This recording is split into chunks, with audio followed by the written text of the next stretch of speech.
Centre मैंने भी काटे हैं और लास्ट में इलाज लिया, काटे कुछ सीखा नहीं। जो खास तौर पे पहली बार वाले लड़के हैं, उनको एक मैसेज देता हूं, हम आप लोगों के साथ कोई अगर गलती करते हो परिणाम नहीं देते, ठीक है? ठीक है, अगर छूट दे देंगे तो सेंटर कैसे यार, तो आपकी मनमानी चलेगी। आप यहाँ से जाने के बाद अपने घर वालों से कहोगे साहब हाँ बहुत बुरा खाना मिलता है, मारते हैं, पीटते हैं, पोछे लगवाते हैं, झाड़ू लगवाते हैं, सब कुछ करते हैं, और आपके घर वालों ने मान ली, तो सच्चाई है मान ली, क्या कराते हैं, ठीक है? एग्री? अब उससे अगले कदम पे आ जाओ। अब आपने दोबारा नशा उठा लिया, ठीक है साहब?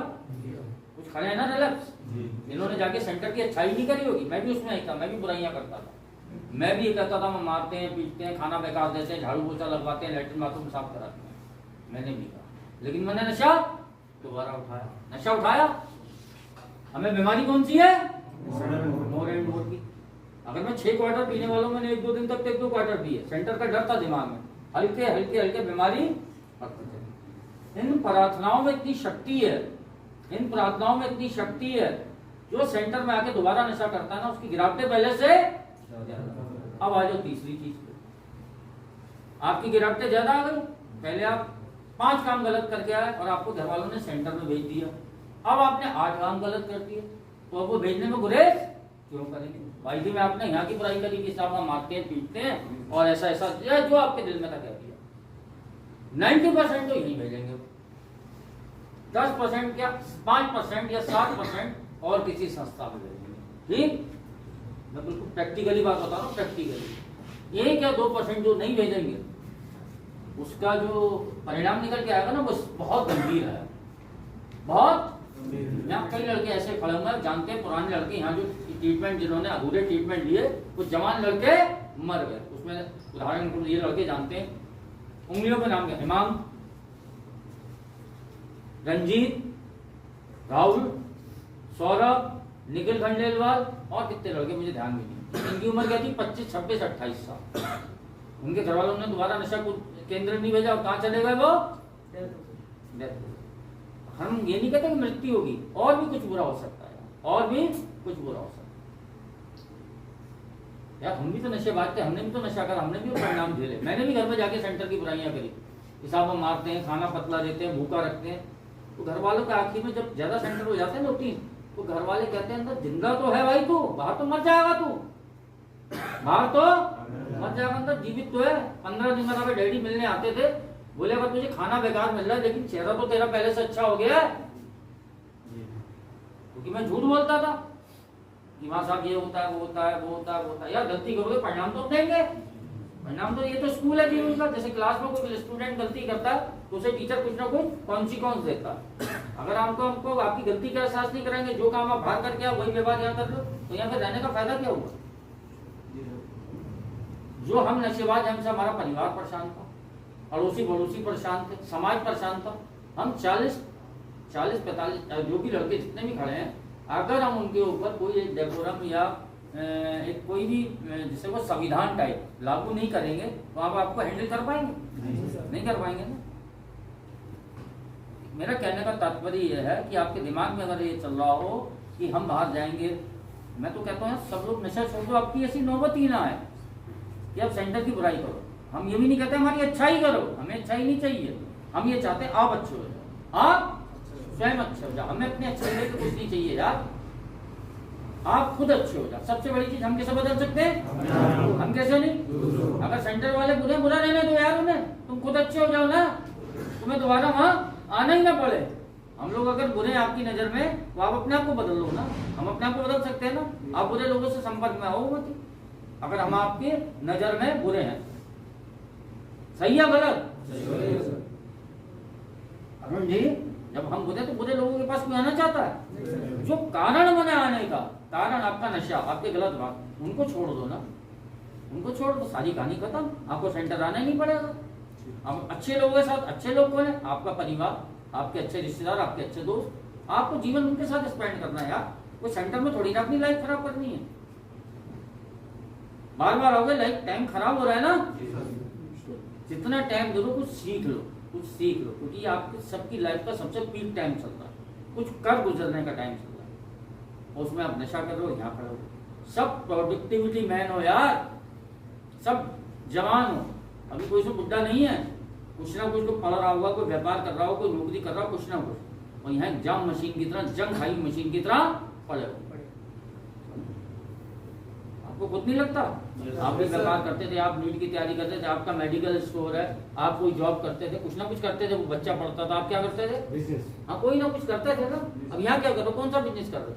वो सब कुछ आपने नशे में घुसेड़ दिया, तभी घर वालों को यहाँ भेजना पड़ा। भोलेनाथ की कृपा से, इन प्रार्थनाओं की शक्ति से, इस प्रोग्राम के चमत्कार से, आप लोगों की घर वालों की दुआओं से, ठीक है, और आप लोगों की बद्दुआओं से मेरी आज एमआरआई हुई है, क्योंकि मुझे कैंसर है, पता है सबको। एक हल्का सा छाला हो गया था, तो डॉक्टर ने डाउटफुल बता दिया था, बोले एमआरआई करा लेना, उससे क्लियर हो जाएगा। तो मैं एमआरआई करा के रहा हूँ। जिस डॉक्टर ने एमआरआई करी उसने कहा कुछ नहीं है ऐसा, लगभग सब ताड़ी उड़ी, कोई एपिसेट नहीं है ये।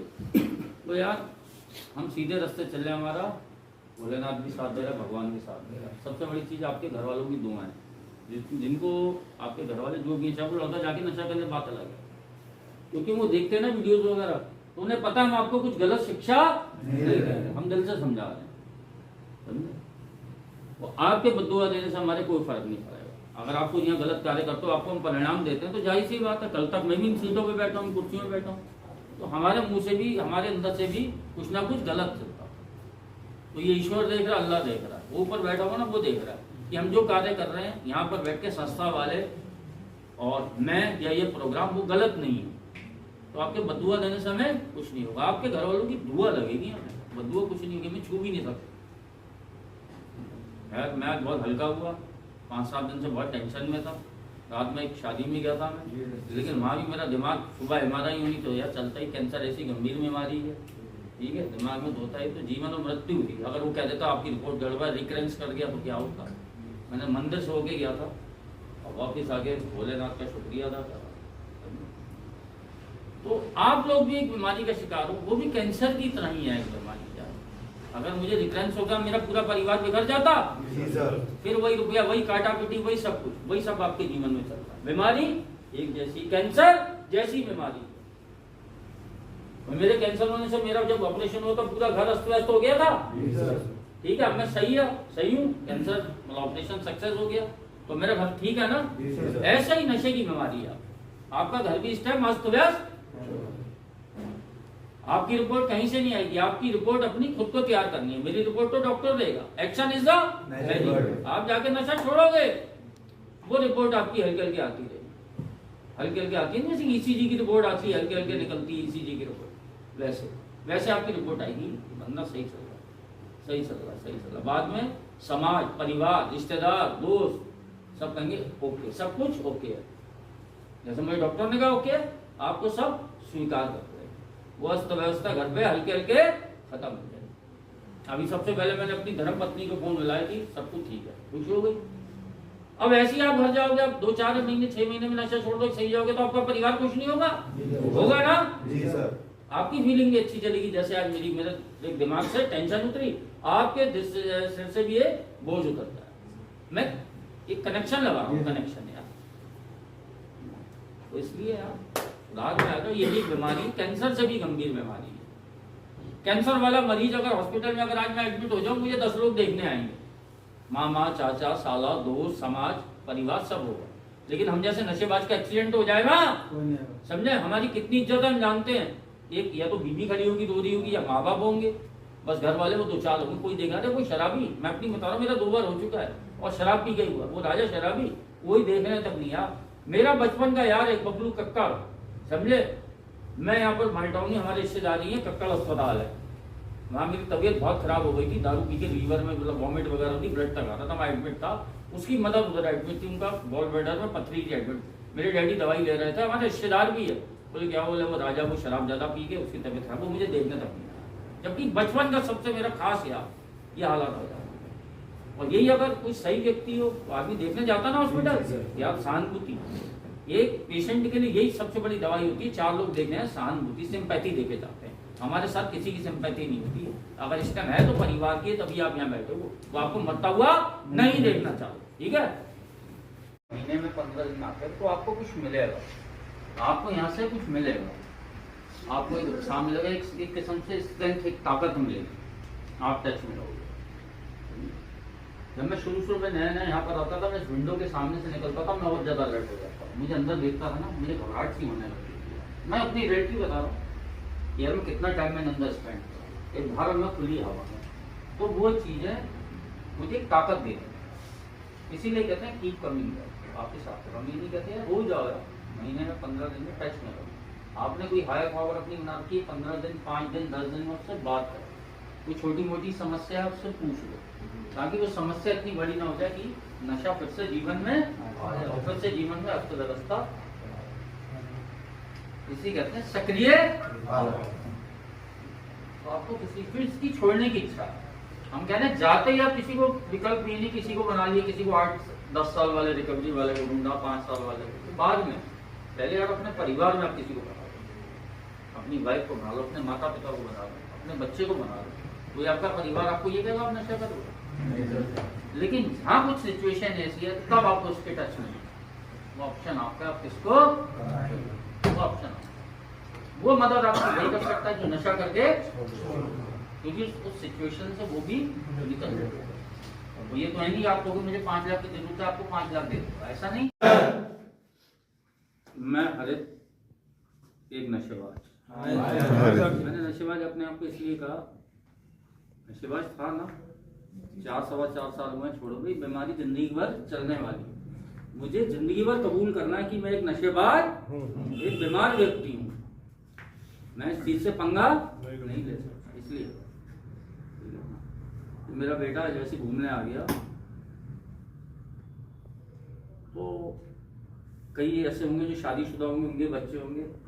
रचित जब मैं पहले घर पे आता था तो इधर होना, तो क्या फीलिंग चलती है जब मैं घर के अंदर एंट्री करता था?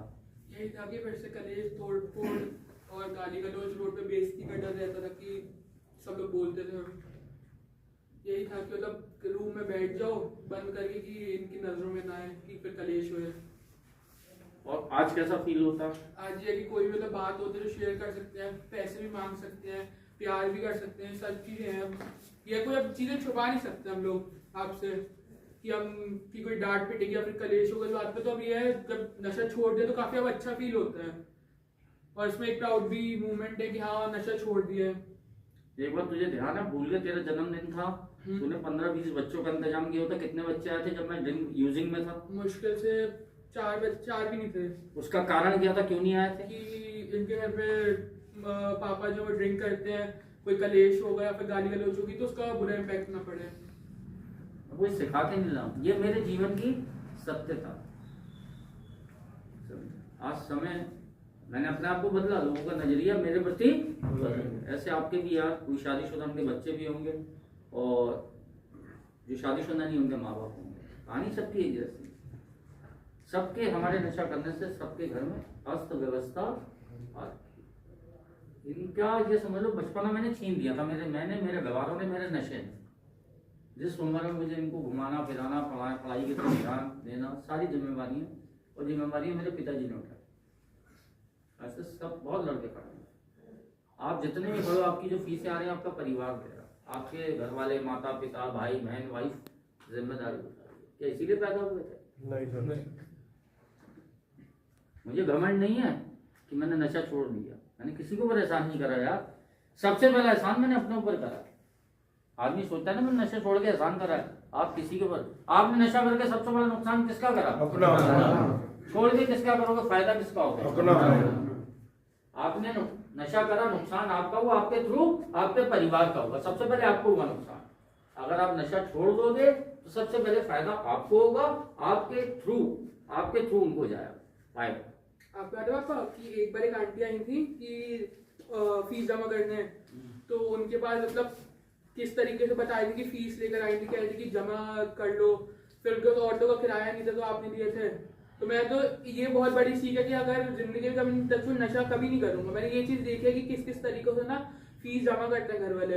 ये बैठा हुआ एक बार कोई भी आई थी लेडीज, मैं भूल गया था, इसने ध्यान देना था, उनके पास वापसी में किराया नहीं था जाने को, 10-10, 20-20 के नोट फीस, और उनकी फीस भी हमने बड़ी माइनस, बहुत से ऐसे लड़के हैं, लेकिन यार हमारे भी खर्चे में लेना मजबूरी है, ठीक है। उनको फिर मैं अगर ये चीज आपको बताऊंगा और सोचोगे अपना बड़प्पन दिखा रहा है, इसको देहाती इसने बता दी, उनको मैंने लो आप भेज दिए माता जी आप किराए के पैसे ले, तब भी वो नहीं ले रही थी, उनके अंदर खुददारी इतनी थी, मैंने जबरदस्ती दी। तो ये स्थिति आ जाती है घरों की।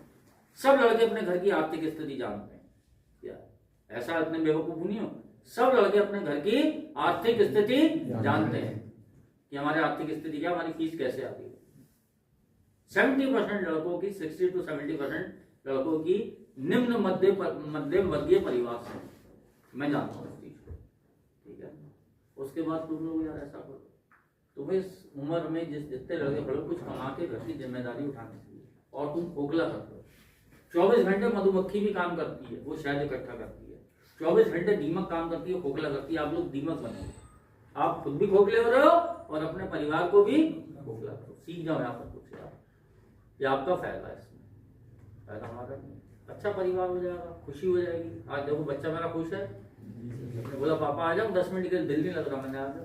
पहले बात करते हुए डरते थे ये लोग मुझसे, क्या बात करें, करते ही नहीं थे यार, करना तो बात ही नहीं करते थे कि आगे से गालियां सुनने को मिले, फोन ही नहीं मिलाते थे। एक टाइम तो आगे तक चाहे मैं रात को 2 बजे आऊँ कोई पूछने वाला है, आए ना लेट गो कर दिया था मेरे घर वाले। ये स्थिति आ गई थी, उस स्थिति तक मत पहुंचना। हम बहुत कुछ गवा के यहाँ बैठे हुए, सुधार तो आया लेकिन बहुत कुछ गवा के आया, समझे। तो आप जितने में वहीं ब्रेक लगा लिया, इससे ज्यादा मत पड़ो, वरना लॉस ही लॉस है। जेटी ऑर्डर, डर या विश्वास। दार्शनिकता में एक लाइन है, अपने सपनों के या अपने भय की। हम जैसा नशेबाज जो होता है ना, अननोन फियर, अनजाने डरों में रहता है। जब नशा नहीं करता वो आगे पीछे की सोचता रहता है, चाहे वो अपने परिवार के बारे में सोचता हो, यार मैं मर जाऊंगा, मेरे घर में कुछ हो जाएगा तब क्या होगा, अपने विचार, अपने सवाल, अपने जवाब।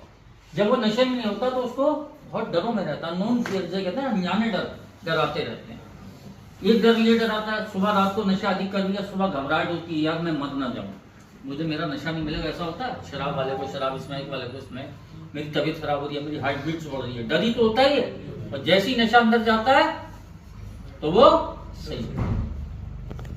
लेकिन और इन्हीं डरों की वजह से हम अपने आंकलन खुद लगाते रहते हैं, ऐसा हो जाएगा वैसा हो जाएगा, और नशे की मात्रा को बढ़ाते रहते हैं। जब तक नशा रहता है उस डर से थोड़ी देर के लिए हट जाते हैं। डर क्या होता है, परेशानी की वजह से, और परेशानी किसने खड़ी करी है, हमने और हमारे नशे ने। उसका जाहिर सी बात है रिजल्ट गलत आया, हम जब नशा नहीं हुआ तो हम डर गए।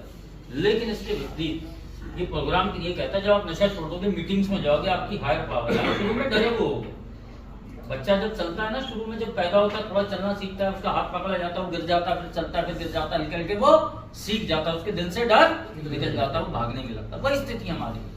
जब हम नशा छोड़ेंगे तो एक नया जन्म लेंगे, जो हमारी हायर पावर है, शक्ति को हमारा हाथ पकड़ेगा। हम कभी डरों में आ जाएंगे, कोई ऐसी चीज है फिर से डर जाएंगे, तो मतलब नशा फिर से करीब आ सकता है। लेकिन जो हमारी हायर पावर है, अगर उसने हमारा हाथ पकड़ा हुआ, हमने भी उसकी तरफ हाथ बढ़ा हुआ, तो आपको वो डगमगाने नहीं देगा, और आप वो उनके ऊपर एक विश्वास करना पड़ेगा। आप विश्वास जब करेंगे, वो आपको सही रास्ते पे ले जाएगा। जब आप 2, 4, 6 महीने, 8 महीने, 10 महीने स्पेंड कर लेंगे नशे से दूर, ठीक है, तो आपको आपका विश्वास उसके प्रति बढ़ता जाएगा। क्यों बढ़ता जाएगा? क्योंकि 7-8 महीने आपने नशा नहीं करा, आपको रिजल्ट पॉजिटिव मिलना शुरू हो जाएंगे। जितने रिजल्ट पॉजिटिव मिलेंगे, उतना विश्वास अपनी हायर पावर पे बढ़ना शुरू हो जाएगा। 11वां कदम, प्रार्थना और ध्यान के द्वारा अपनी समझ के ईश्वर से सच्चे संपर्क बढ़ाना चाहिए, और अपने लिए और केवल उसकी इच्छा ज्ञान उसे पूरा करने की शक्ति के लिए प्रार्थना की। इसका मतलब ये हुआ, जब 8-9 महीने में किसी के कहने से चल रहा हूं, अपनी higher power, God, GOD, good orderly direction, जो मुझे सही दिशा निर्देश दे रहा है, वो आपको वही दे सकता है जो नशा करके छोड़ चुका है, जो रिकवरी में। तो मैं यार फिर ये प्रार्थना करूंगा, जो मेरी उस शक्ति, मेरी हायर पावर है, जो मुझे सही दिशा निर्देश दे रही है, मैं उसका पालन कर सकूं। वो ईश्वर से प्रार्थना करता है कि मैं उसके बताए हुए रास्ते पे चल सकूं, क्योंकि रिजल्ट अब अच्छा है, मैं डरों से निकल रहा हूं। परिणाम। यार आप नशा छोड़ दो कि जाहिर सी बात है कि रिजल्ट गलत आएगा अच्छा आएगा? अच्छा ही आएगा। आप फिजिकली ठीक हो गए, मेंटली ठीक हो गए, पैसा आएगा, घर में कलेश खत्म होगा, सारी चीजें हल्के हल्के, आपका विश्वास बढ़ता चला जाएगा। आज आप किसी मंदिर में जाओ, आपकी कोई समस्या है, आप भगवान के आगे या जो भी आप जिसको मानते हो शक्ति जो भी है, आप उनके आगे प्रार्थना करो, वो चीज आपकी अगर वो पूरी हो जाती है, वो समस्या, तो आपका विश्वास बढ़ेगा नहीं बढ़ेगा? जाहिर सी बात है बढ़ेगा वहां पर, है ना? अंदर भाई आप किसी मजार में किसी मस्जिद में दुआ मानते हो, कोई परेशानी है, वो चीज समस्या समाधान हो जाए तो आपका विश्वास बढ़ जाएगा। ऐसे ही आप नशा छोड़ के जो आपको नशा छुड़ाने में सहायक हो रहा है, आपका हेल्प करता है, वो आगे बढ़ाता जाएगा और आपको पॉजिटिव रिजल्ट मिलते जाएंगे और आपके अंदर से डर निकलता जाएगा और उसके ऊपर विश्वास बढ़ता चला। इसलिए यही कहते हैं ना, आई कांट बी है। आपको किसी का सहारा लेना पड़ेगा, किसी ना किसी का कहना मानना पड़ेगा, अपने दिमाग से नहीं चलना पड़ेगा। तीसरा कदम, हमने ईश्वर अपनी इच्छा और अपने जीवन को अपनी समझ के ईश्वर की देखभाल में सौंपने का निश्चय किया, इसका पालन करना पड़ेगा। पहले तुम अपनी इच्छा से चल रहे थे, जीवन क्या हाल हो गया जीवन का, अब मुझे किसी दूसरे की इच्छा से, ऐसे व्यक्ति से जो नशा छोड़ चुका है, जिसको 7-8 साल की 10 साल की रिकवरी है, उसके आगे समर्पित कर देना। वो आपको कभी गलत नशा और कभी गलत मशवरा नहीं देगा, वो आपको सही मशवरा देगा और कभी भी आप डगमगाओगे आपका हाथ पकड़ेगा और आपका विश्वास बढ़ता जाएगा और आप एक एक दिन करके नशे से दूर रह सकते। किस लिए भेजा? किस लिए भेजा? क्या जानवर पढ़ाई कर सकता है? जानवर इंजीनियर बन सकता है? सारे कार्य मनुष्य करता है। बहुत से कार्यों के लिए उसने हमें भेजा है, अच्छे कार्यों के लिए। आप एक अच्छे बच्चे बनो, बड़े हो, पढ़ो लिखो, जो भी है, व्यापार करो, शादी करो, बच्चे पैदा करो, उनकी परवरिश करो, माँ बाप की सेवा करो, तो भगवान ने, अल्लाह ने आपको इसलिए भेजा। लेकिन हम यहाँ जिस वजह से बैठे हैं, वो कार्य हमने बगैर मतलब अल्लाह और भगवान की मर्जी के खिलाफ इसलिए नहीं भेजा था उसने, भगवान ने, अल्लाह ने ये कार्य करने के लिए नहीं भेजा। हम अगर यहाँ बैठे हुए हैं तो उसके पीछे हम यानी ईश्वर और अल्लाह की इच्छा के विरुद्ध चल रहे हैं, उसके विपरीत चल रहे हैं, जिसका परिणाम हम बाहर भुगतते हैं। फिर भी आज उस ईश्वर अल्लाह ने आपके ऊपर हाथ रखा, एक सही जगह वो आज भी आपको बचाना चाहता है, वो आज भी आपको बचाना चाह रहा है, आप उनके चुनिंदा बनते हैं। आज की वीकली थीम में पहला पहला कशी जानलेवा। इसमें कई मेंबर रिलैक्स बैठे। रिलैक्स मीन जो सेंटर से जाने के बाद नशा उठा लेते हैं। वो सोचते हैं यार मैं 2 पैक पी लूं, पहला गुट पी लूं और आराम से रात को काम धंधा करके सो जाऊं। या जो सुल्फा गांजा स्मैक पीने वाले हैं, वो सोचते हैं जो भी उनकी ड्रग ऑफ चॉइस है, मैं थोड़ा बहुत नशा कर लूं। कैसा वो कर पाए? नहीं सर, नहीं कर पाए ना। यहाँ से जाने के बाद हमने अगर पहला अपना जो हमारी ड्रग ऑफ चॉइस है वो अगर हमारे अंदर गया तो हमारी बर्बादी फिर से शुरू हो। हम नहीं कर सकते नशा यार, हम नहीं कर सकते नशा। कई लड़के ऐसे होंगे उन्होंने अपने घर परिवार में नशा कुछ दिन के लिए छोड़ा भी हो, कई बैठे होंगे ऐसे, महीने 2 महीने 3 महीने। अब उन्होंने सोचा यार परिस्थितियां थोड़ी ठीक हो गई, शरीर सही हो गया, 2 पैसे की आमदनी शुरू हो गई, दोबारा कर लूं। क्या वो कंट्रोल कर पाए? अगर कंट्रोल कर पाए तो आज यहाँ वो नहीं बैठे। इसमें से मैं कहता हूँ आधे से ज्यादा लड़के ऐसा होंगे कि परिस्थितियों को देखते हुए, किसी भी शारीरिक पारिवारिक परिस्थिति को देख के उसने नशा स्वयं से छोड़ा, लेकिन दोबारा जब उठाया तो क्या कंट्रोल कर पाए? नहीं कर पाए। इसलिए यार अब नशा नहीं है हमारा, हमने करके देख लीजिए। हम लोग रोज वही बात, हम लोग नशा नहीं कर सकते, हम एबनॉर्मल लोग हैं।